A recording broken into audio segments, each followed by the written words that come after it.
Hello and welcome to the CX Files podcast. I'm your host, Mark Hillary. Charlotte Dunsterville is the Chief Consumer Officer at Sure, a telecoms firm based in Guernsey, but with customers scattered across a number of islands from the Channel Islands near the UK and France down to the South Atlantic. Charlotte combines sales, marketing and customer service in her role, literally all of the customer-facing interactions at Sure. So in this episode, we're exploring how to blend customer service with sales, especially when you have to manage both B2B and B2C services together. Okay, Charlotte, thank you. It's great to get you on the podcast. I know we've only really talked on LinkedIn up to now, so it's going to be great to hear from you.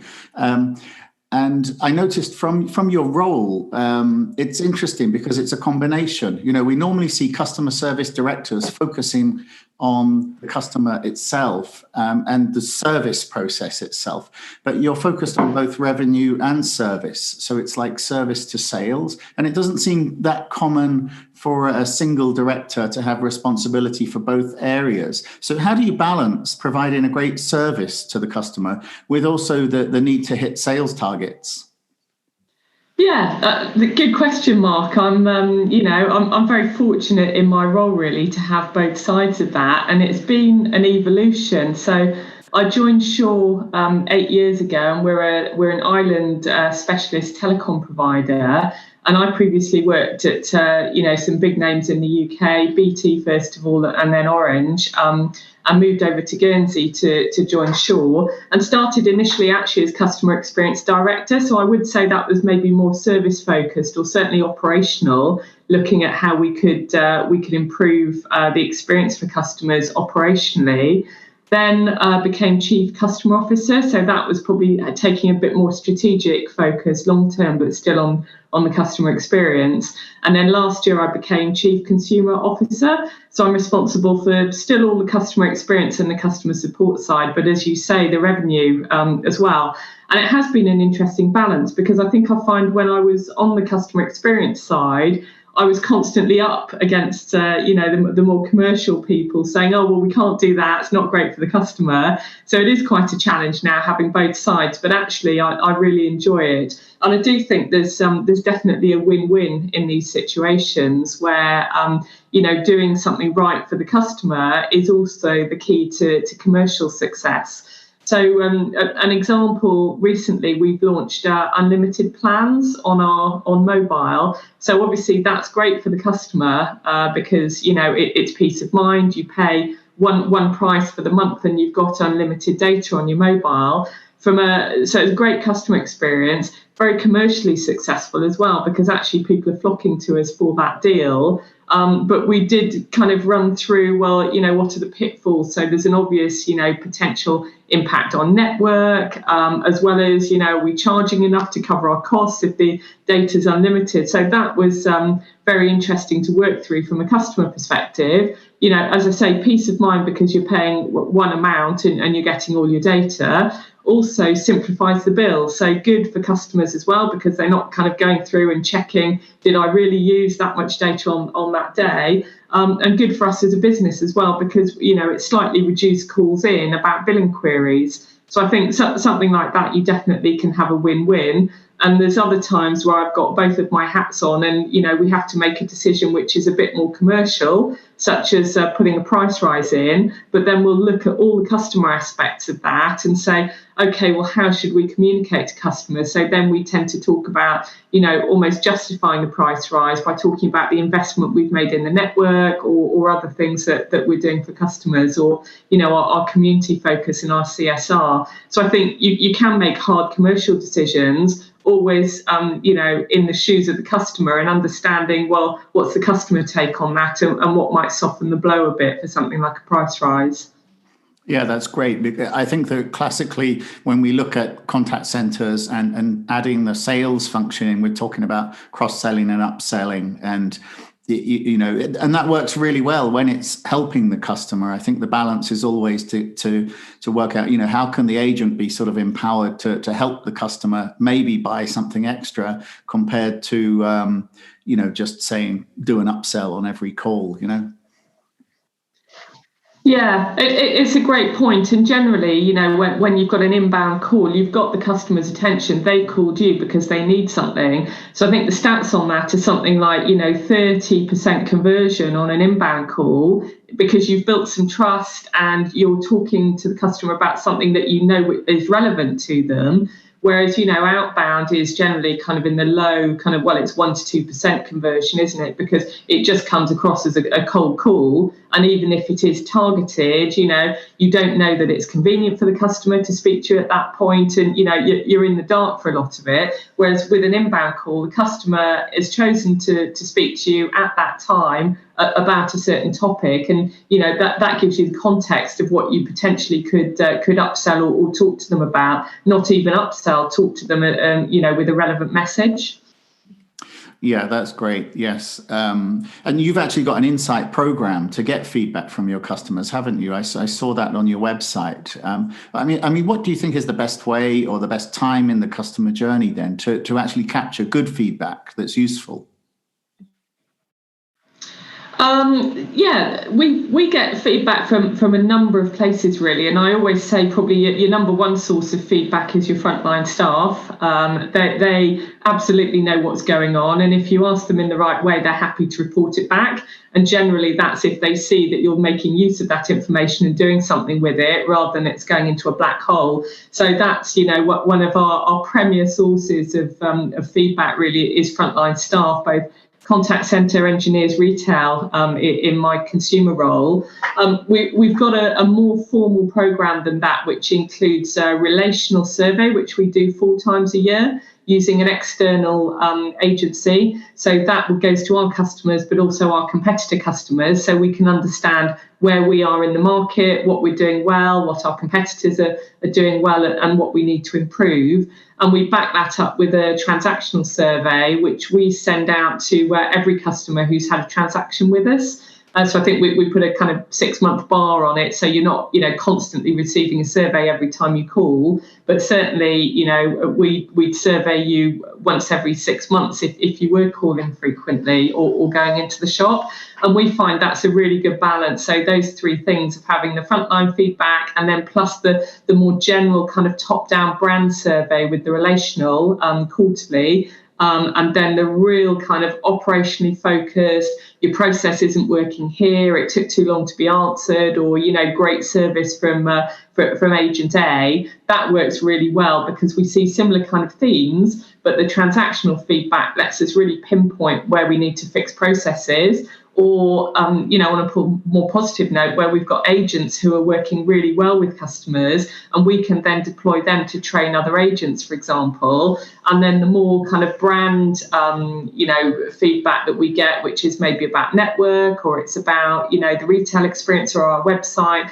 And we can knit those 3 streams of feedback together really well to come up with a good action plan. And we do find it's the same themes from all of those sources, but slightly different perspectives. And then it's really helpful for us to be able to pull our action plan together and then to execute. And obviously from the next survey, see whether that's worked or not, or whether we need to tweak a bit more. And I suppose the final thing, which when I first started here, we didn't have much insight. So I just started with complaints. And I also think, as well as frontline feedback, complaints are a great source of feedback because, dealt with properly, as we know, they can really turn a customer experience round and make a customer who's been on the point of leaving you think, actually, no, they have listened to me and they've done something about it. And sometimes you build more trust, actually, than if you've never had that interaction at all. Yeah, that's great. And you mentioned there the frontline feedback and the kind of customer feedback there. And I think that, it's difficult if your team is not engaged. It's difficult to actually get them to deliver a great customer experience. And you're not going to engage them if you keep asking for feedback and they think it's just going into a black hole and never being listened to. So how have you managed that kind of engagement with the team, especially in the past year? Because I guess it's been just as disruptive for you as any other company, the sort of last year and a half. Yeah, it has. I mean, I think we've been relatively fortunate in the islands in that, we've had a good pandemic as much as that is possible. So we've only had 2 short periods of lockdown, and the rest of the time we've been relatively normal. So people are able to come back to the office after 3 months and resume a kind of, business as usual type, working in that kind of environment. But of course, we did have some periods where people were working from home, and you've got to be careful and look out for people, and staff safety and well-being was really our top priority throughout COVID, making sure that people were okay, because as everywhere, there's a great disparity between people who've got a spare bedroom or an office they can work in, and some of our younger staff who literally were living at home and then kind of working in their bedrooms. So, much more difficult to do that than if you've got, a nice kind of dedicated space to work in. So we made sure that we checked in all the time. I know with the contact centre, the manager had daily updates. So there was a call first thing in the morning, and then they had a couple of kind of organised tea breaks that people could drop into or not on Teams. And I suppose the technology has evolved so much as well. So we certainly were using Microsoft Teams before the pandemic, but it just became the way that we do business and the way that we communicated throughout the pandemic. And that's been really helpful. And the other thing on a more general level is we've always been pretty good at staff engagement at Shaw. So we use a platform called Office Vibe, which sends a weekly survey out to staff on all kinds of topics, including wellness, relationship with peers, alignment, whether they think they're getting enough feedback. So those surveys go out on a regular basis, and the senior team and HR read every single piece of feedback that comes back in. So staff can give us a score for all of those areas, and they've also got the opportunity to put free-form feedback, and plenty of people do. And, some good and some is more constructive, let's say. And again, going back to my point about, communicating back to the staff and saying, right, thanks for the feedback. This is what we've done with it. We've got a really good closed loop on that platform as well, where we'll go back and, we respond to most pieces of feedback and say, thanks for that. And, can we take it further? Or this is what we're doing. And then we also send out a quarterly newsletter with some of the top themes of what people have been saying on Office Vibe and what we're doing about them as a business. So it's really good. And, I know particularly for the contact centre, the level of engagement is about the same as the business average, which I think is fantastic for a frontline team where, quite often you can find that contact centres feel less engaged than the rest of the business. And certainly ours feel as engaged and, and they know their views are listened to. And obviously there's always challenges with the contact centre, particularly in terms of resourcing and, all kinds of things, getting to customers quickly, processes, all of these things. So, it's great to know that they're engaged and they do feel listened to. And you mentioned that you're an island specialist, and and that's spread across the entire world. It's not just the Channel Islands, is it? So you've actually got customers. And your staff, I guess, are also spread around several locations. So does that present any particular challenge, having so many different geographies? It does, and in a way we've got things in common as well. So we're spread across 7 jurisdictions, so Crown dependencies in the UK, which is Guernsey, Jersey and the Isle of Man. And then in the South Atlantic there is St Helena and Ascension. We're present in the Falkland Islands and also in Diego Garcia, which is a tiny place in the middle of the Indian Ocean. So, of course, we struggle a bit with time zones and, keeping in touch, but Teams has really helped that. There's some cultural differences as well, I would say. So it's all kind of English and English speaking or British, I would say.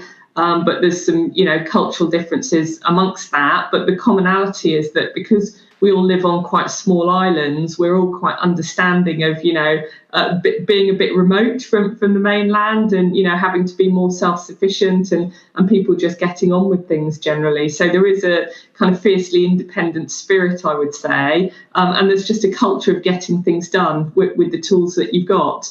So I think, we make the most of it really and deploy that to our to its best effect. And then, certainly Guernsey and Channel Islands, it's a lovely, lovely place to live. Really, nice, relaxed pace of life, beautiful beaches, and just great quality of life. So I think we all enjoy that as well. Although especially in the pandemic, it's been quite hard to get off the island.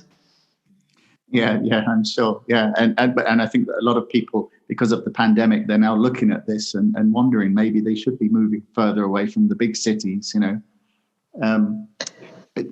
know that your company manages both B2B and B2C. You've got business customers and consumer business as well. I mean, does that present any particular challenge? Do you have different teams or different processes to manage your very different kind of customers? I mean, we're relatively small as a telco, but that also makes us very agile. So while we are split at Shaw in terms of there's a consumer division and then there's an enterprise division, actually, a lot of the customers will be the same in that, they're a Shaw mobile customer, but then their business also uses Shaw. So it's not a challenge as such as much as I suppose there's quite a bit of overlap. And one thing we've been doing recently is taking the sales and support for our SME sector more into consumer. But again, as I say, it's a relatively small business in that there's 180 of us in Guernsey, so it's quite easy to know everybody personally, and just to kind of walk up to somebody's desk if there's a challenge and just try and sort it out face to face. So yeah, I don't. It's not like we're very separate entities, to be honest, because everybody knows each other and there is quite a lot of overlap. And if an obvious kind of enterprise sales lead comes into the contact centre, we'll pass that on and make sure it's followed up. So it's having worked in obviously very large telcos, it's actually quite refreshing to work somewhere a bit smaller and have that agile approach, I would say. Yeah. I mean, a few years ago, I also worked in BT, and there's no way you can know everybody, even in one office. No. It's impossible. Talking about telecoms and cloud-based services are probably one of the fastest developing industries at present. I mean, especially the kind of companies moving into the cloud. I mean, does that culture of like continuous ongoing transformation extend into your customer service team as well? Yeah, it absolutely does, because we try and practice what we preach. So obviously we're specialists at selling cloud solutions from our enterprise division, but that also means that we use them. We've used Zendesk, for example, for our trouble ticketing. And we do use a lot of these solutions which are in the cloud. And with the rise of remote working and people having to work from home, and also, as you've said, our scattered jurisdictions, that's made it very helpful as well to support the way we work and to have everything kept in the cloud that's easily accessible. Okay, and then just finally to wrap up, is there anything from this experience of the past year and a half that's going to feed into and maybe change your future customer experience strategy? There's a few things. I think we've seen how people can work very effectively remotely. So I think we will continue with that. I have to say also it's probably made us a bit more risk taking. So, for example, we had 2 shops in Guernsey, and we obviously had to close both of them down in the pandemic. And we really looked at whether we should reopen both after the pandemic, and we decided that to concentrate on one flagship store on the high street. So we we've brought all of our people that worked in the other shop into the bigger shop on the high street, and that means there's been actually a much better customer experience. From that point of view, because people, there's one place to go, but we do everything there. And I would say if it hadn't been for the pandemic, it probably would have taken longer to make that decision. And also, as I said before, the focus on staff, which we've always had, I think has become even more sharply focused within the pandemic. So it's just made us look more at the customer experience and, what can we do remotely and what do customers want to do, and also making sure we look after our staff, because it's well known that if you've got happy staff, you'll have happier customers, just because if people like to come to work in the morning, that does shine across, or shine through when they're speaking to a customer in the shop, or they go around to the house as an engineer, or somebody calls in. So yeah, I think we'll keep doing what we're doing, but maybe be a bit quicker to take decisions and maybe take a few more risks that we would have been slower to do in the past, I think. Yeah, that's great. More focus and more prioritization, I guess, then, definitely.